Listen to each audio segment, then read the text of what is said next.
Sí.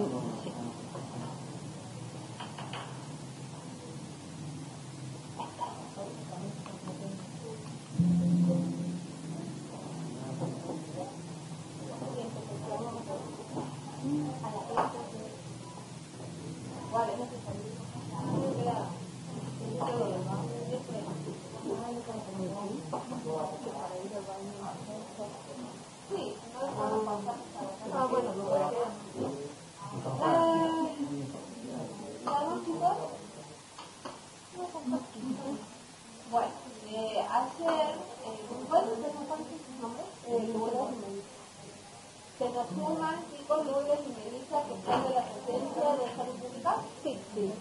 Son de la presencia de salud pública. Bueno, así hemos visto todo lo que es definición de brote, cómo definimos si es un brote o no es un brote, cómo definimos los casos, en el caso que fue un brote, cómo definimos los casos sospechosos, los casos confirmados para hacer la búsqueda, y curva epidémica, que es la primera parte de la descripción del brote que estamos necesitando. Está de spoilear. Bueno, más o menos chicos, hacer, ¿qué es lo que, para que empecemos, tenemos un poco los conceptos de hacer, qué es lo que han visto, qué es lo que les ha quedado claro, qué es lo que les ha quedado duda. ¿Cómo detectar un brote? Y la cosa que es hacer durante, mediante y un poco antes. Han visto los pasos del brote, cuando tenemos los 10 pasos, los tenemos escritos buscando el brote. ¿Cómo definiríamos nosotros si estamos o no en el brote? A mí me llega una notificación, acá me llega una notificación de epidemiología. ¿Cómo definimos nosotros si merece investigación? Que todos definen investigación, pero ¿cómo defino yo si estoy ante la presencia de un brote o no? Tiene que ser una o varias notificaciones. En poco tiempo y en una zona determinada pequeña. Se deben estar vinculados en lo de sí, o sea que las notificaciones que nosotros necesitamos tienen que tener una vinculación. Por ahí puede llegar a pasar que tengamos casos que no, de la misma patología, que no estén vinculados entre sí en cuanto al espacio geográfico, pero ¿por qué nos podría llegar a conocer un brote? Porque va a ser una misma institución. Está bien, pero si no tienen, no se conocen, ¿por qué yo podría considerarlo un brote? En este caso, si yo tengo varias notificaciones. Porque eso también depende de la enfermedad. Exactamente. Depende de la enfermedad. Nosotros sabemos que ante un solo caso de sarampión, nosotros tenemos no me hace falta ni tener otra notificación, ni tener una población, si yo tengo dos notificaciones separadas de sarampión, no me hace falta que yo tenga una vinculación para hablar que estoy ante un brote de sarampión. Hay igualmente, por ejemplo, en las enfermedades de notificación obligatoria, o sea, generalmente lo que tenemos todo el tiempo, ¿cómo definimos nosotros qué herramientas tenemos para que se pueda decir si estamos en brote o no? Hay que comprobar los casos observados con lectura bien, en la misma semana, en la misma área geográfica, porque si hablamos de podemos hablar de un área sanitaria particular, de una área operativa, de un barrio. Tenemos que hacer la comparación con las consultas o las notificaciones del año previo en la misma semana. ¿Sí? ¿Qué otra cosa han visto hacer?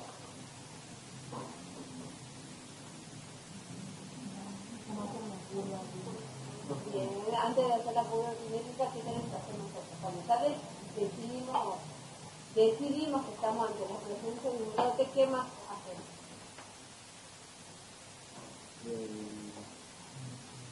Tomamos medidas, evaluamos las medidas. ¿Qué hacen ustedes registramos. Hacemos investigación, claro, a ver la llamada, se preparan. Entonces, yo recibo una notificación de alguna enfermedad, lo primero que tengo que hacer es ver de qué se trata esa enfermedad para saber qué es lo que necesito preguntar. para hacer la investigación. Nosotros, el primer paso que hacemos es la investigación telefónica. Si no nos podemos comunicar o no podemos hacer la investigación telefónica, tenemos que ir al terreno. ¿Sí? Antes de, por ahí uno dice, bueno, voy a terreno, me preparo y voy a terreno con el brote, pero muchas veces nosotros debemos ir al terreno para hacer una investigación y ver si estamos en situación. No solo la planificación del terreno, la planificación de las intervenciones de la investigación tiene que ser una relación con el brote. Entonces, nosotros cuando necesitamos, ya definimos que estamos en un brote.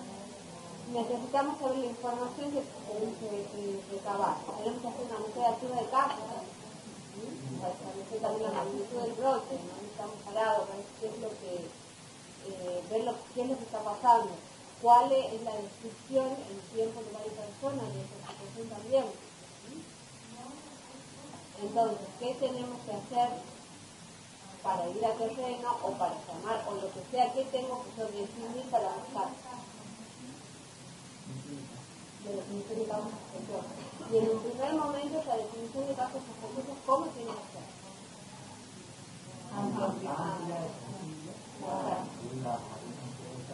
Exactamente.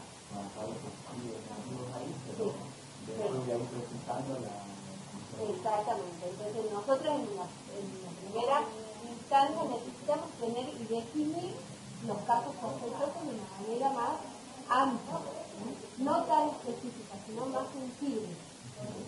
Igual por ahí el concepto de especificidad y sensibilidad a veces se nos confunde un poco con lo que ven en las pruebas de laboratorio, si es más sensible o específica, pero ahora nosotros en vigilancia necesitamos una definición de caso sensible en la primera instancia. Porque yo necesito incorporar en mi búsqueda activa la mayor cantidad de casos posible. Y de ahí vamos a definir, de ahí vamos a descartar. ¿Cómo vamos a ir después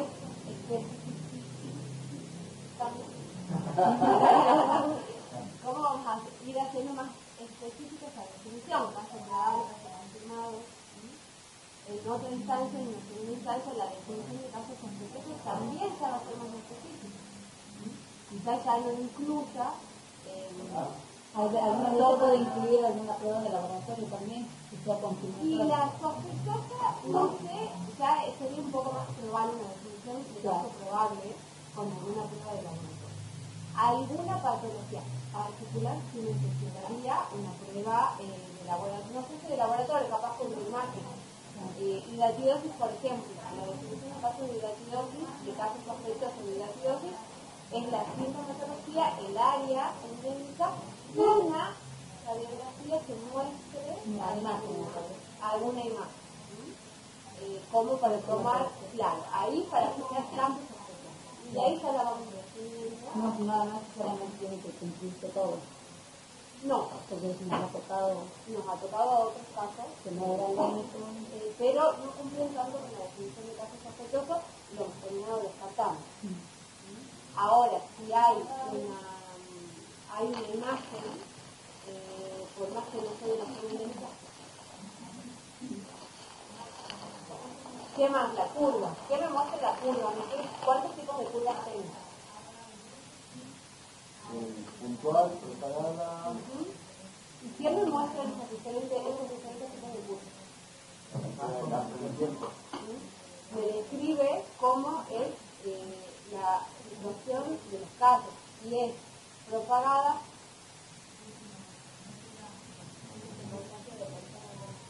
exactamente, me puede dar una idea de la situación, de cómo es la forma de transmisión, del tiempo, si es explosivo o no. Por eso tengo, dependiendo de la patología, dependiendo de lo que estemos investigando, puede ser el tiempo, puede ser horas, puede ser días, puede ser semanas. Pero si yo tengo, por ejemplo, un brote de ETA, ¿cómo sería generalmente? Puntual. Más puntual. Es una fuente puntual. Según la curva, yo puedo decir que es una fuente puntual de contagio. Es una fuente común. Si tengo una enfermedad respiratoria,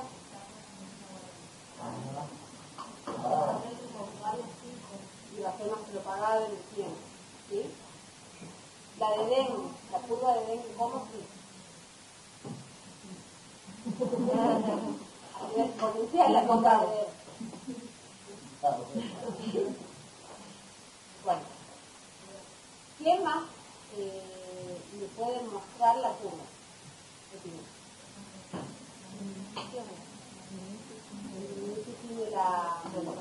Del brote, yo sí o sí para cerrar un brote, etcétera, de la social, para cerrar un brote tengo que esperar 2 periodos de incubación para decir que termina libre de casos. Sí o sí. Y eso lo vemos en la curva también. ¿Cuál es el tiempo que nosotros tenemos que esperar o hasta cuándo tenemos que seguir vigilando?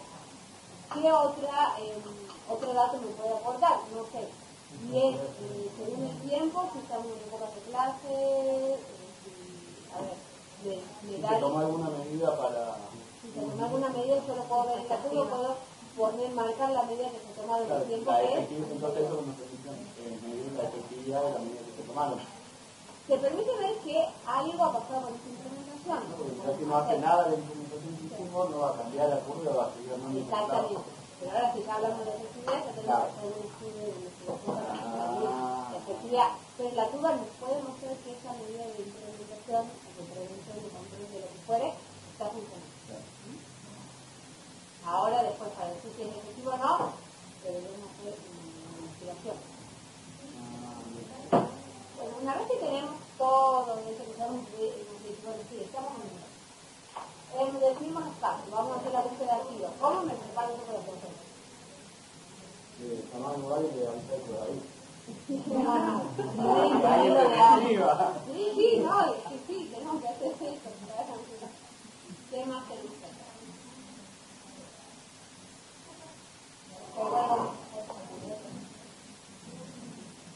Está muy bien, Dani, porque una vez nos ha tocado Nadie sabe, no había nadie. y no era director, era director. Él era el del hospital, no sabía que íbamos, y se me llamó y se enteró que ha venido, no teníamos que Entonces, volvemos un poquito a repasar por qué estudiamos las epidemias. Estudiamos las epidemias para disminuir el impacto sobre los servicios de salud pública y la sociedad, para controlar y prevenir la ocurrencia ulterior de la enfermedad en nosotros, estudiando, por ejemplo, el brote de dengue, que digo ahora, entonces, si yo estudio el brote de dengue y describo lo que ha sido este gran brote que hemos tenido, que ha sido el mayor brote que hemos tenido en 2019, que hemos tenido, 2009, el brote de dengue ha sido 300 casos o 600 casos, 2016 el brote de dengue ha sido 300 casos, 2020 han sido 8.000 y ahora 2023 creo que hemos llegado a los 40 casos. Bueno, entonces, yo estudio el comportamiento de este brote, puedo saber cuáles son las zonas más afectadas, puedo saber qué tipo de serotipos circulares, cuáles han sido los grupos más afectados, cómo ha sido la tasa de internación, si se o no, la tasa de letalidad. Entonces me va a dar una idea de la próxima, ojalá no la tengamos, el próximo brote, cómo puede llegar a ser. Y el próximo brote, o los primeros casos que yo detecto, son de un fenotipo diferente al círculo, lo más probable es que tengamos un pequeño brote. Y va a depender de las medidas de control que yo tome para ver si lo puedo controlar o no. O la zona. Yo sé que ha estado afectado en mayor medida por nules con el serotipo del 2 como nos ha pasado este año. Entonces, si el serotipo ingresara en el 2024, en esta nueva temporada, en el mismo serotipo, ya sabemos que el nules no va a tener tanto impacto como ha tenido este año. Salvo que sea otro serotipo.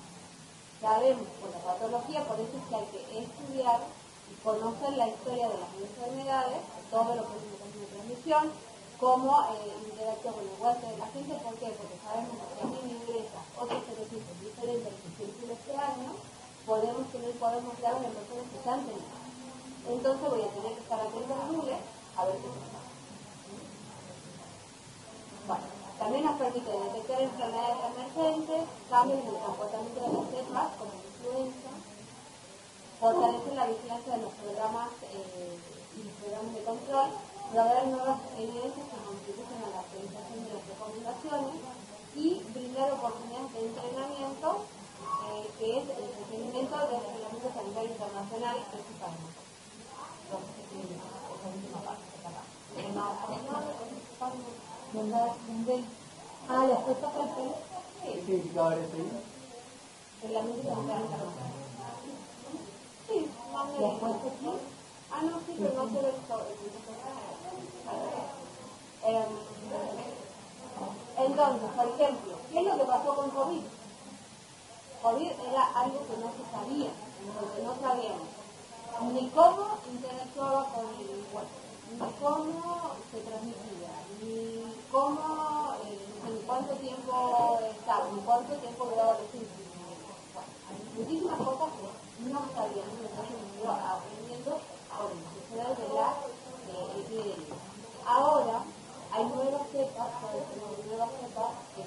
COVID, pero nosotros con la experiencia que hemos tenido de la pandemia y todas las investigaciones que hemos llegado a hacer, podemos fortalecer estos programas de control y podemos actualizar las recomendaciones. Entonces las recomendaciones que nosotros hemos puesto en el inicio de la pandemia, por ejemplo, que tienen que estar aislados hasta que una prueba o el hisopado o lo que sea, la PCR salga negativo, ya no es más esa recomendación. ¿Por qué? Nosotros hemos tenido personas al inicio de la pandemia aisladas 60 días, internadas 60 días, que no estaban de gravedad nada, pero por ejemplo que las pruebas nos estuvieron saliendo y era cada 15 días de semana y los quería saliendo positivo. Lo que no quiere decir que hoy ya sabemos que en ese periodo no va a ser. Ya sabemos el periodo de transmisión. Pero en ese momento han llegado a estar, no sé si lo estaba en esta época, pero parece que no estamos al inicio.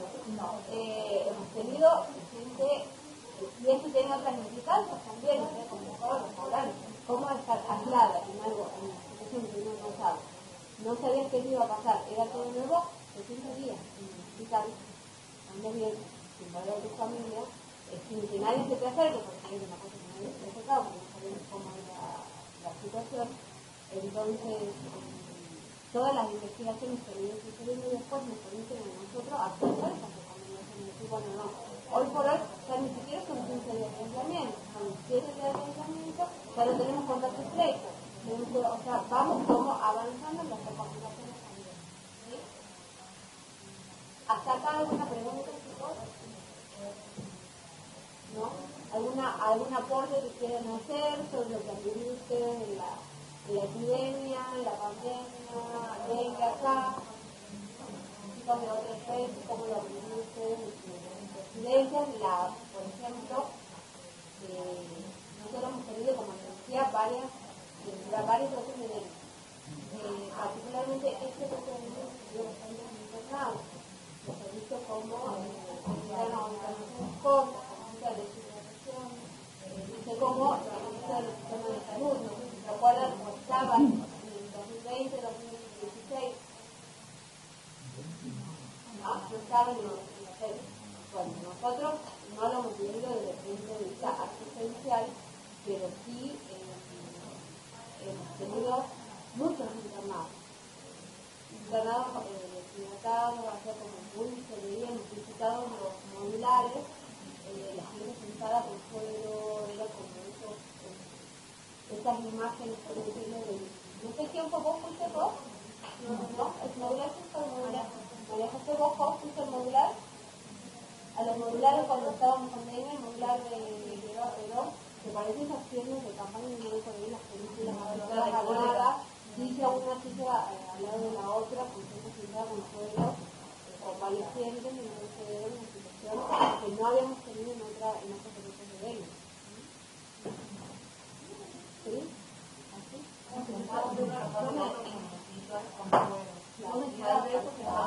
Pues claro, pero sí, era una situación que para que nosotros no la sobre un reglamento sanitario internacional. Porque supuestamente todos los países están como adheridos a ese vinculante, y los de China, Wuhan, cuando inició todo, ellos cumplieron con el informe, estaban Sí, eso sí. Ellos informan cuando han empezado que tienen brotes. Y algo que no sabían, lo primero que fue informar sobre los brotes. Y entonces posteriormente para que se implemente malas medidas que se han tomado. Y en realidad no es que han sido malas medidas que se han tomado, es medio imposible controlar el tema cuando es por decir las malas medidas al momento inicial de todo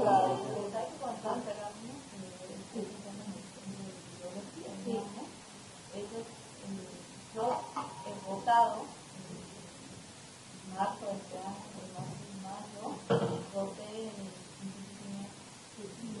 vivienda, ellos son los que llamamos el laboratorio de referencia de y eso sí, hay una presentación a los comentarios que se incluye, o sea, para ellos, eso sí ha sido un poco intencional, porque ellos, por cómo se manejan este tipo de muestras, que se te escape algo así, que sale tantas barreras hasta pasar a la comunidad, es como casi intencional. Lo que pasa, no sé, yo digo, yo en un punto hablo de las medidas del laboratorio, no de las medidas en la comunidad, sino de las medidas, todas las barreras que han saltado hasta que lo que pasa es que eso más, o sea, eso es más o menos lo que ha sido creado.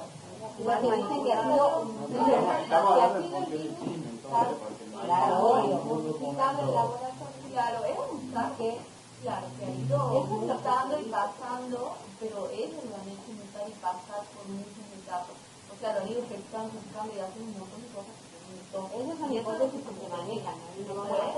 Saltó un millón entero de barreras, claro, pero ya cuando está instalado en la población, han llegado y han tratado de contener y han hecho medidas de contención. Muchas veces no lo pueden hacer.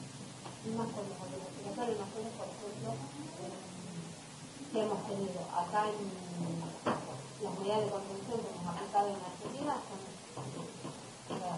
enfermos y no pueden circular y no pueden circular de mi casa, pero bueno, o sea, y esas medidas no han sido suficientes. No han sido suficientes. Acá tenemos todos los procesos de tratamiento sanitario que son todos los que permiten que se compararan con el que tomábamos muchas cosas. Todo lo que justo nosotros hemos tenido el año pasado lo de legionela y después hemos involucrado la OMS, por ejemplo. Nosotros tenemos que avisar, si te sientes pasa acá, investigamos, avisamos a Nación y avisamos a la OPS, a la OMS. Entonces, esa situación, si se requiere ayuda, nosotros en la situación de legionela nos han venido de Nación y han venido de la OPS para poder contener, tomar las medidas pertinentes y poder contener también los pacientes de legionela. Era una enfermedad conocida, por ahí esas cosas sí ayudan un poco más a las medidas de contención. Y en cuanto a lo que es lo de acá lo del reglamento sanitario internacional, sí hay una parte que nos está puesto acá, que es la formación de los equipos de respuesta rápida. Eso está en el reglamento sanitario internacional y eso es algo que nosotros hemos tenido y lo hemos. En epidemiología siempre tenemos el equipo que sale con presidente, vigilancia, un coordinador. Formamos a los chicos en la presencia para que el coordinador, más allá de que sea con alguien del equipo de vigilancia, del departamento de lo que fuere, termine y tenga las capacidades de coordinar este tipo de cosas. Coordinar este tipo de respuestas rápidas tiene que saber que las medidas que voy a hacerlo, tengo que hacer gestión, cómo hablo, con quién tengo que hablar, cómo me dirijo, cuáles son las medidas que tengo que implementar en terreno. qué es lo que yo necesito ir a buscar, coordino al equipo que va conmigo en cómo nos vamos a ir moviendo y está en un requerimiento del reglamento sanitario internacional. El nombre del equipo de respuesta rápida lo empezamos a buscar, nosotros siempre le hemos tenido en nuestro equipo, pero con ese nombre salió por resolución, pero a partir de la pandemia nos empezamos a llamar cosas de los equipos de respuesta rápida cuando salimos a terreno por la pandemia. En ese equipo tiene que estar, es un equipo multidisciplinario, sí o sí, tiene que estar formado por un epidemiólogo, depende de la situación, por supuesto. Si es una situación ambiental, hay que haber un referente ambiental, tiene que haber un referente, si es la nivel de educación, un referente de educación, tiene que haber un psicólogo, en el caso que se requiere, dependiendo de la urgencia, tiene que estar el epidemiólogo. Entonces es un equipo que tiene que estar disponible según el reglamento sanitario internacional, no está acá, según el reglamento sanitario internacional debe estar disponible 24/7, las famosas 24/7, que está, como les digo, está en ese reglamento, o sea, es por reglamento de la Comisión Europea. Y sí o sí, multidisciplinario. Tiene que haber médicos, tiene que haber epidemiólogos, tiene que haber psicólogos, tiene que haber alguien de salud ambiental, en el caso que se refiere, o sea, hay que ver las situaciones, pero tiene que estar formado por varios integrantes de diferentes dependencias. Si, por ejemplo, ahora tenemos lo que es la especialidad de quino, si yo necesito ir al terreno, probablemente mi equipo tenga que tener a alguien que represente al finanzas, veterinario.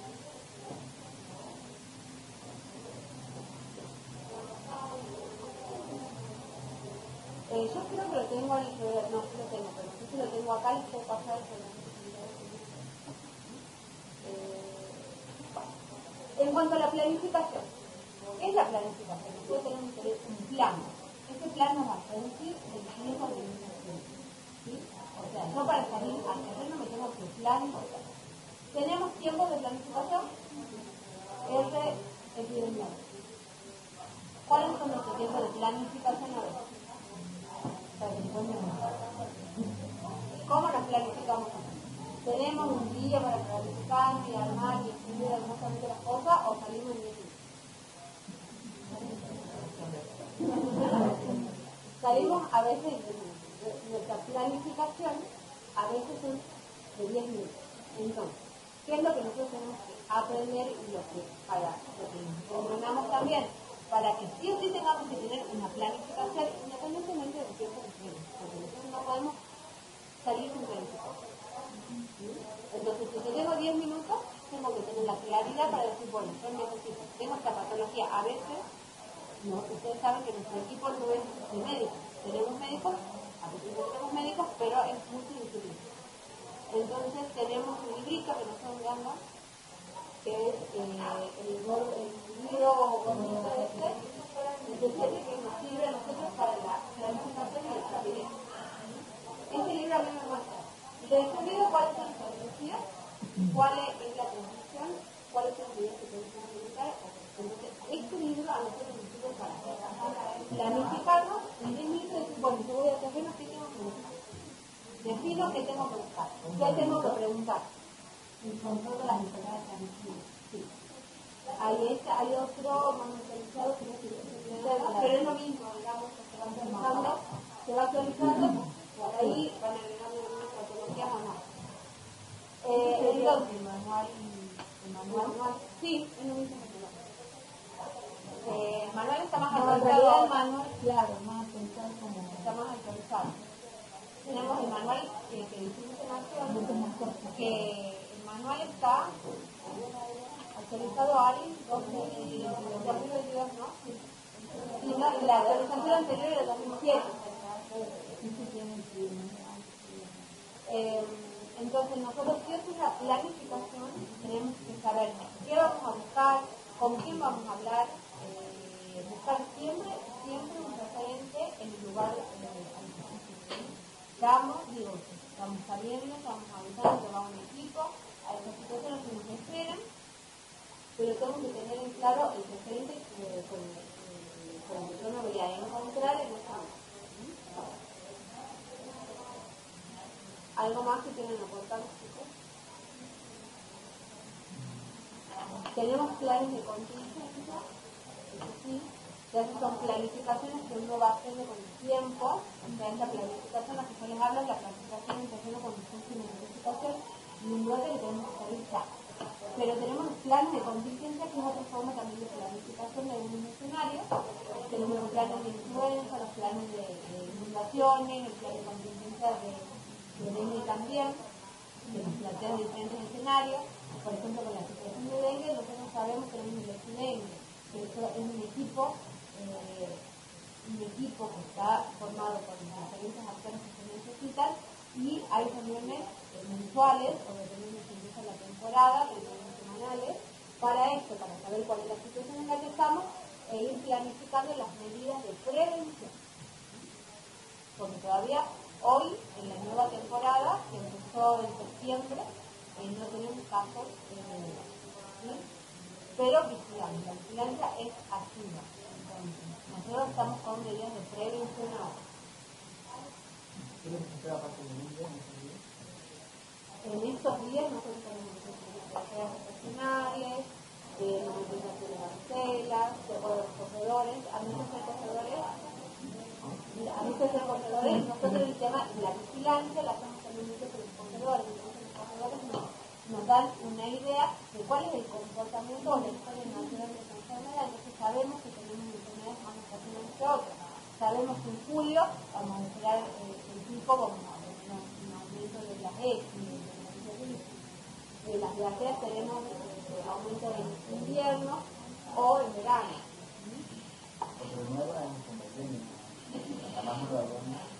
El dengue siempre nosotros hacemos vigilamos, porque el dengue nosotros tenemos el agente y tenemos todas las países limítrofes que son en el países entonces siempre tenemos chikungunya, también que es parte de las arbovirosis, chikungunya.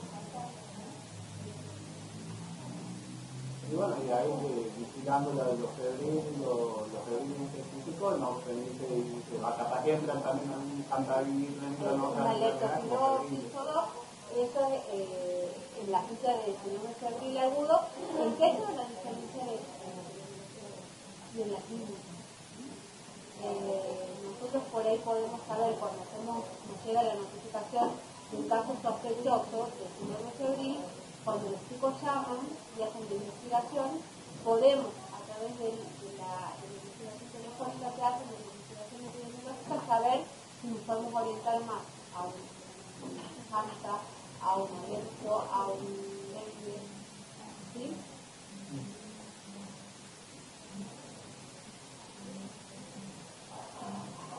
Nosotros, antes de la planificación o antes de salir de terreno, deberíamos saber qué es un brote, conocer cómo se comportan los brotes en la epidemia, entonces la parte teórica, nosotros tenemos que saber eso para ver cómo nos vamos a comportar y planificar nosotros, qué consecuencias sanitarias puede tener cada brote, qué connotación social, económica, política tiene cada tipo de brote y cómo entrenamos al recurso humano para poder abordar un brote. ¿Sí? Los brotes van a ser diferentes siempre, ningún brote es lo mismo, ni hablando de la misma cosa. Como me decía, el dengue es un claro ejemplo. Nosotros el dengue hemos tenido 2009 hemos tenido casos, 600 casos y ha sido un brote explosivo. O sea, en 2 semanas hemos alcanzado el pico de la notificación de casos explosivos.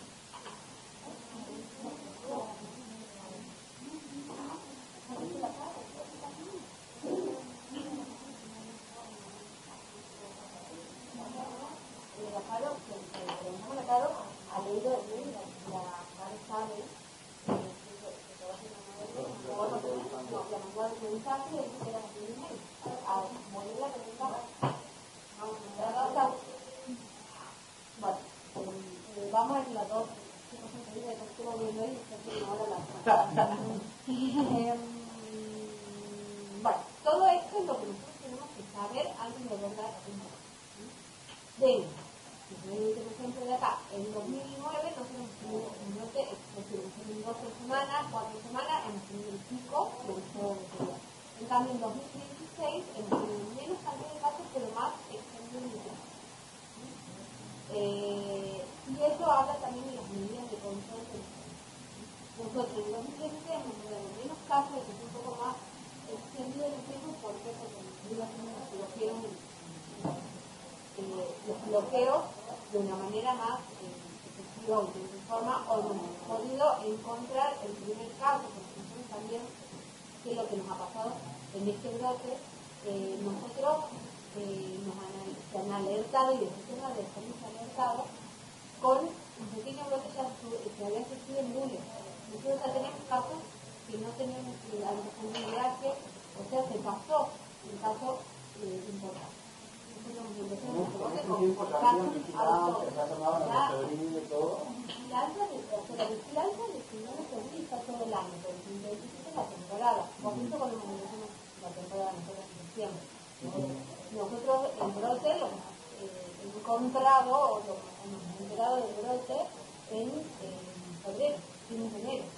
Entonces, y ha habido, por parte del sistema de salud, que se han hecho capacitaciones como se hizo de los años, que refuerza, pero bueno, se pasó el primer caso importante, porque nosotros vigilamos a todas las personas que tenemos, y es cumplan con la definición de casos sospechosos, que tengamos febril y que tengan antecedentes de viajes, se les tiene que controlar, se les tiene que hacer el estudio de laboratorio, se les tiene que hacer todo el estudio del laboratorio completo, porque en estas cosas ameritan los alumnos con una cosa también.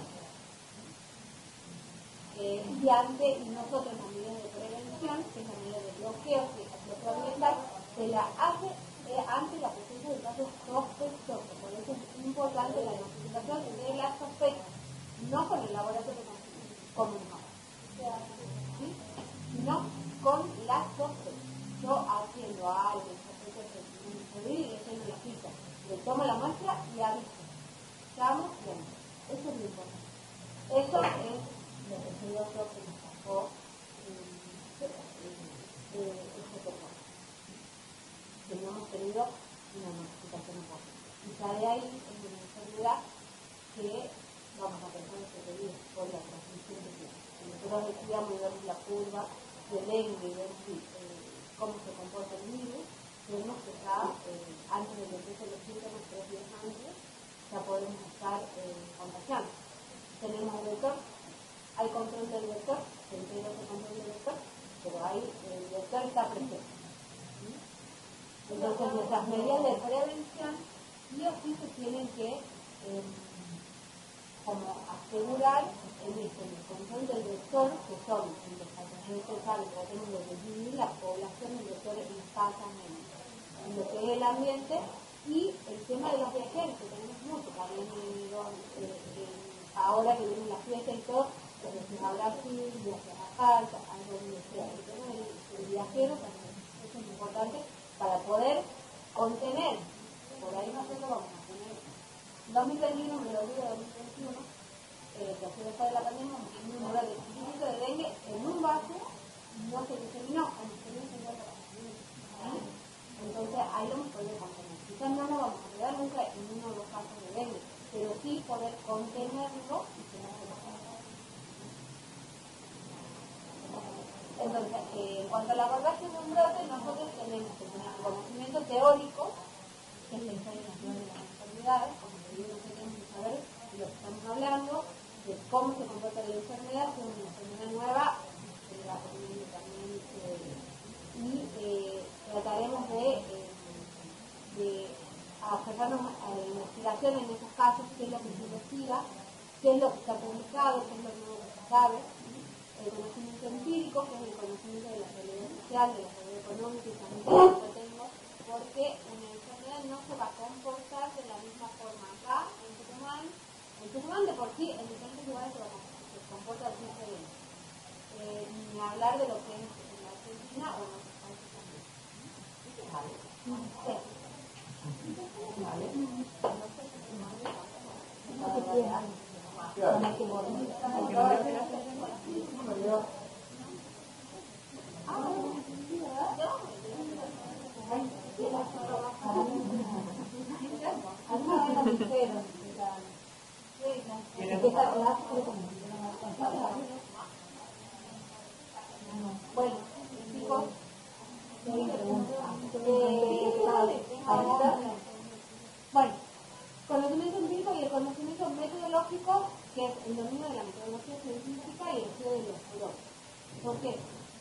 yo tengo que hacer mi planificación de terreno, y yo esa planificación sí la tengo que hacer metódica. Yo no puedo ir a terreno y decir, bueno, acá que no sé qué voy a poner. ¿Por qué? Porque yo después tengo que poder realizar eso. Entonces sí tengo que adquirir y tengo que involucrar a la metodología acá, a la investigación científica. ¿Por qué? Porque cuando tenemos diferentes formas de informar un brote. Se informa un brote mediante un informe técnico de lo que está pasando, de partes, de la institución y todo, pero termina ese brote y yo tengo que tener la capacidad de poder hacer una descripción, hacer una investigación de ese brote para poder describir. ¿Por qué? Porque eso me va a servir para el próximo brote también. ¿Sí? Y me quedo acá, porque me tengo que dar cuenta que no me da más. Avancemos con la base, y yo vuelvo y la hacemos. Y seguimos. Me quedo en esta que es la diapo 5. Dejen hablar también, vamos a votar acá, le vamos a pedir ahora, me dejen hablar también. No lo vamos a pedir. Para acá se puede. No, para. Entonces, estamos grabando. Trabajando el mar, por favor. Yo soy María.